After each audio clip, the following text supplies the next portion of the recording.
இன்றைக்கி நான் சொரக்காய் கூட்டு எப்படி வைக்கிறது அப்படின்னு சொல்லிட்டு இப்போ நான் பார்க்குறேன். அதுக்கு தேவையானதெல்லாம் இங்கே வச்சுருக்கிறேன்.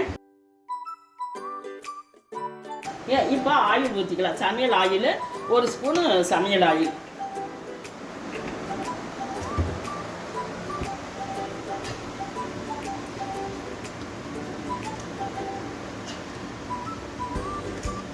அதோட கடுகு போட்டுக்கிறேன்.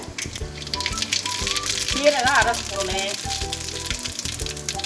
உளுந்து 1 ஸ்பூனு, வெங்காயம் நான் 150 கிராம் வெங்காயம் வச்சுருக்கிறேன், அதையும் போட்டுக்கலாம். பச்சை மிளகா 5 பச்சை மிளகா எடுத்து வச்சுருக்கிறேன், அதையும் போட்டு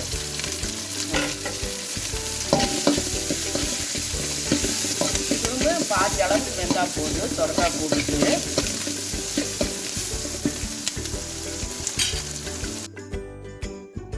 இந்த கடலைப்பருப்பு 100 கிராம் இப்படி போட்டுக்கலாம்.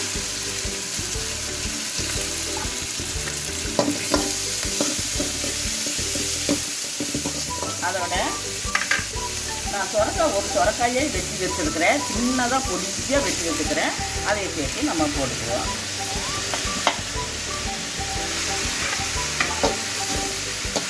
அதோட உப்பு போட்டுக்கலாம். உப்பு 1/2 ஸ்பூனு உப்பு போட்டிருக்கிறேன். உப்பு அதிகமாக போடக்கூடாது.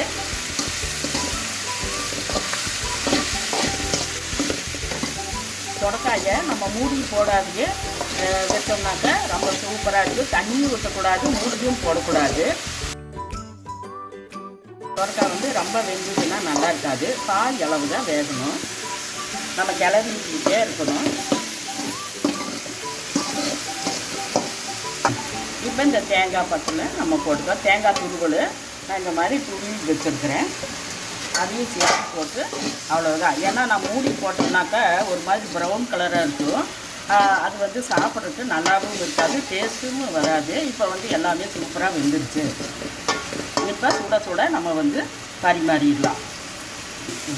இப்போ நல்லாவே சூப்பராக வெந்துருச்சு. இப்போ நம்ம அடுப்பை ஆஃப் பண்ணிக்கலாம். அடுப்பை ஆஃப் பண்ணிவிட்டு பெருங்காயத்தூள் லேசாக போட்டுக்குவோம். போட்டு அதையும் சேர்த்து நம்ம நல்லா கலக்கி விட்டுறோம். சூட்லேயே இந்த பெருங்காயம் போட்டோம்னா கடைசியாக தான் பெருங்காயம் போடணும். இப்போ எப்படி இருக்குது அப்படின்னு சொல்லிட்டு நான் இப்போ பார்க்க போகிறேன்.